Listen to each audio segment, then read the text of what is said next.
when I was invited to come here. And I really give kudos to the organizers. Sapio, you guys are doing fantastic. They said they were intelligent people, so I intend to play with your minds a bit today. Now, may I just get a seat, borrow this seat briefly. In 1804, the land space per man, there were 1 billion people on this earth. Sir, can I borrow you? Please come, sit here. So this is land space per man in 1804. In 1927, there were 2 billion people on this earth. Sir, please, can you come? Wow, forgive me. Just try and sit down with this man. Anywhere. Try and sit down. By 1960, there were 3 billion people. Between 1804 to 1927 was 123 years. It took 123 years to add 1 billion people on this earth. But by 1960, 33 years, it took another 1 billion, 33 years to add 1 billion people. So, may I? You might have to lap me. Yes. Don't lap me. Okay. Now, as interesting as it is, in the year 2000, the UN said that we were 6 billion people on this earth. Sir, may I borrow you? May I borrow you, sir? May I borrow you? Please try and sit anywhere on this chair. Please, please help me. You must find a way to sit down. Please sit down. It is important that you see this experiment for yourself. If you want to sit on his leg, please sit on his leg. But find a way. If you have to push him, push him. It is critical that you see this. Because sit down.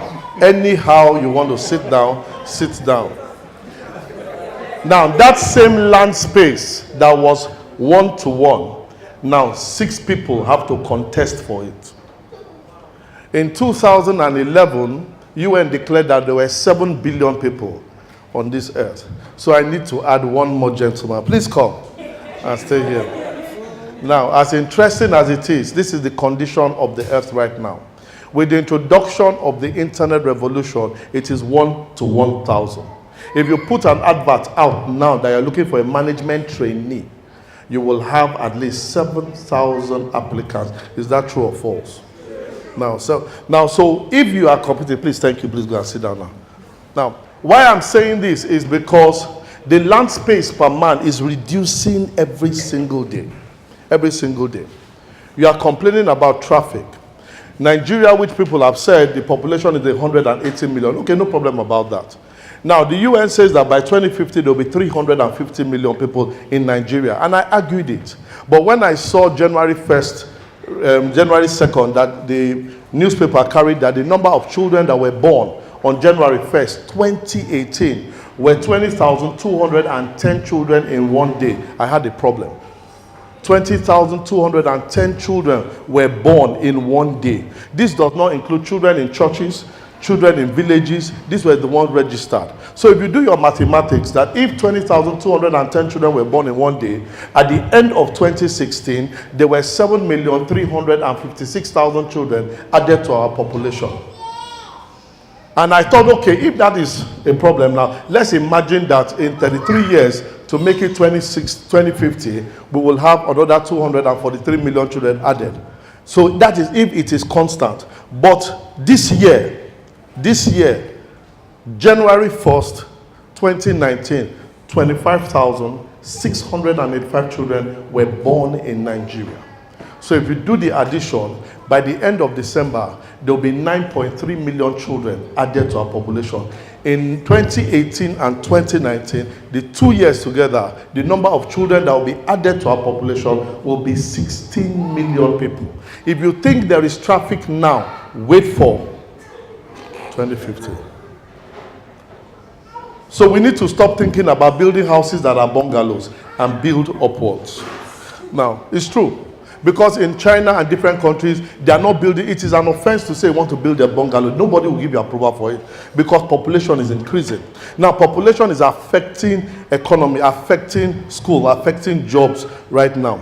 You don't have jobs anymore. Even the old fable that says, go to school, get a job, get good grades, save money. It's no more working anymore. Because I remember in school, they told me that I should label a butterfly, a cockroach. I don't know how many of you labeled cockroach in school. You labeled, yeah, the antenna, all those parts. And I was failed in school because I didn't know all the parts.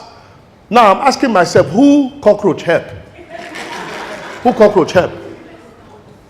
Because they said I was a failure because I couldn't label a cockroach. If anybody has called you a failure, the person did you good. Did you good. Because you didn't need a cockroach to survive. Now, I found out that instead of teaching me biology, why didn't they teach me ecology? The study of money. Do you know that there's a course called numismatology? Numismatology. That course is called the study and the collection of money. How come they avoided that in my syllabus?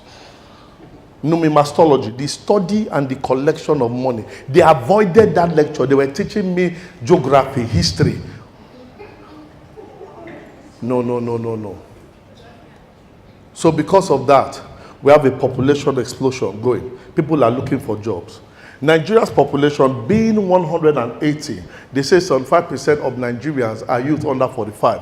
If you do your mathematics, that's 135 million. Presidential Committee report on job creation states that 40% of this population cannot be employed because they don't have skill. When they say percentage, it doesn't drive the message home. But when you now say that 40% of that 75% is 62.5 million youths under 45, including some people that are here, cannot be employed. Why? No skill. No skill. That is 1/3 of Nigeria. Nigeria is the most populous country in Africa. It's becoming an issue because when our population grows, so will the problems grow. We are exporting drug barons. We are exporting Yahoo boys. We are not exporting talent.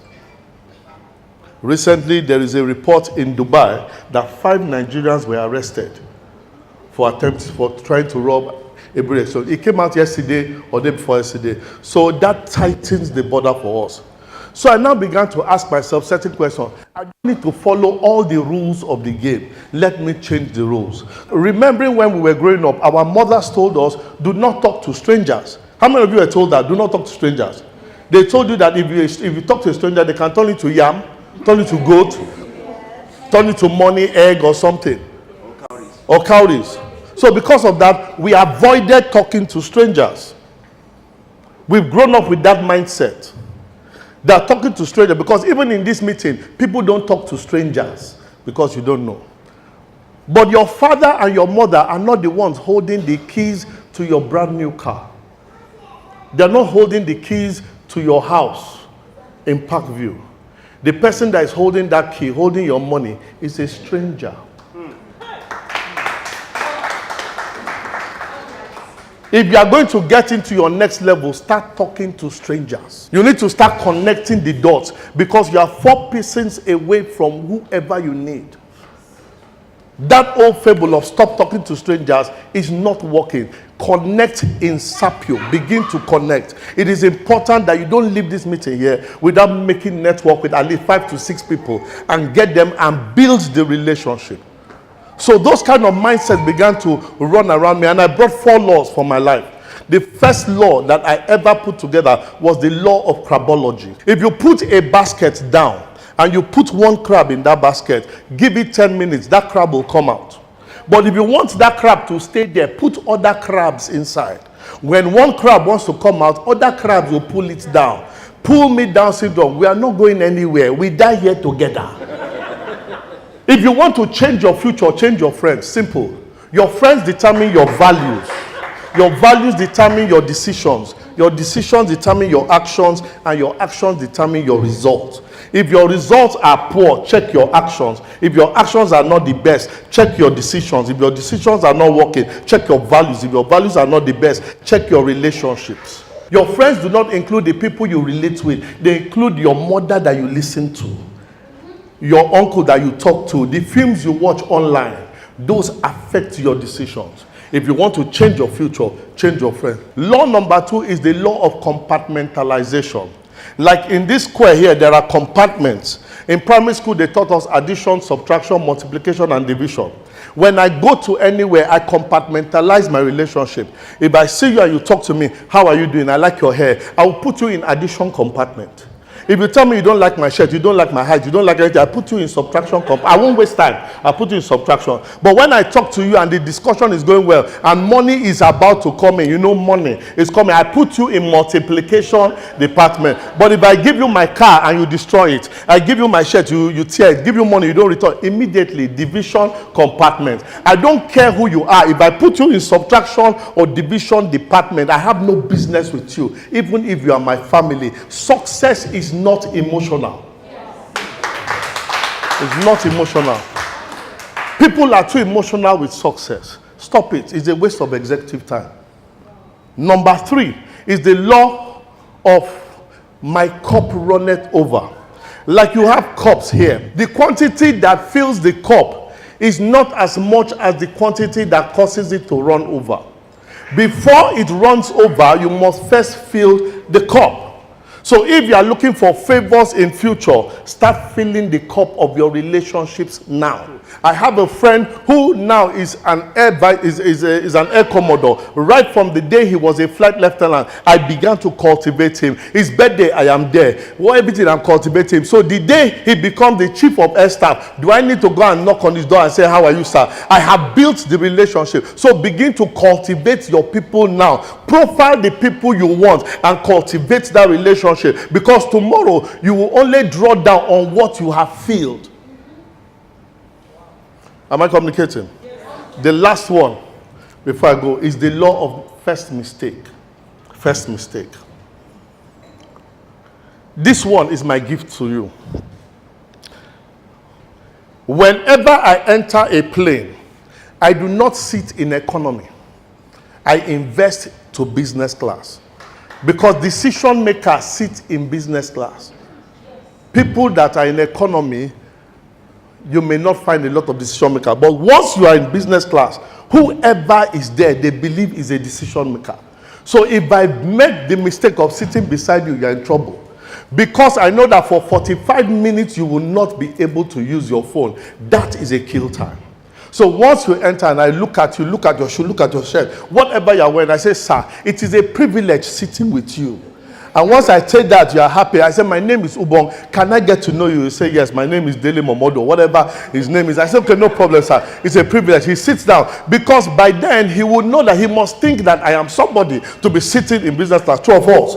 Now, once we get up in the air, that I know you have switched off his phone, I will say, sir, please, can you help me? Give me one advice in life that will help me change me to becoming somebody. Because I have told him this, the man feels important. Pride begins to grow in his head. I said, no problem. The minute he opens his mouth, I carry my biro and I carry my jotter and I begin to write. Once I begin to write, the man gets excited. Pride goes in his head. I keep writing. If the man tries to stop, I will tell him, fantastic, this is interesting. I did not know about this. Pride swells in his head and I write it down. And I say, sir, periodically, can I quote you? He will say, yes, no problem. Once I write it down, I bring out my card. I say, sir, this is my card. Because of the excitement, he will give me his card. The minute he gives me his card, he's in trouble.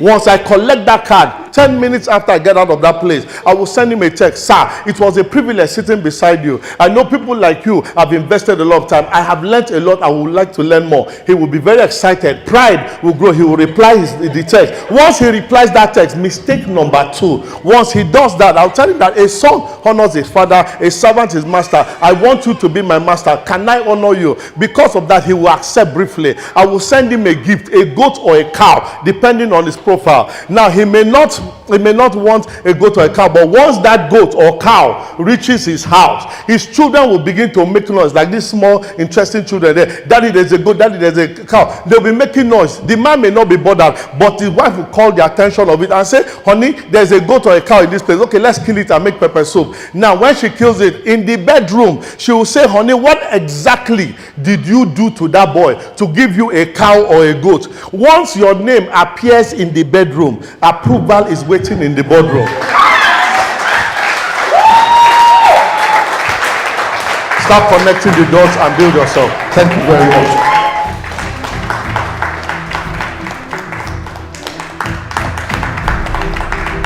Thank you so much. Thank you very much, Sapio.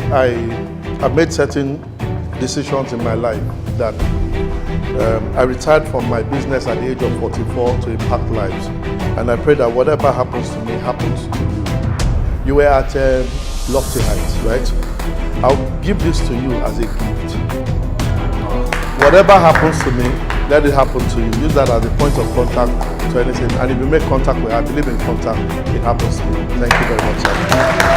Excellent.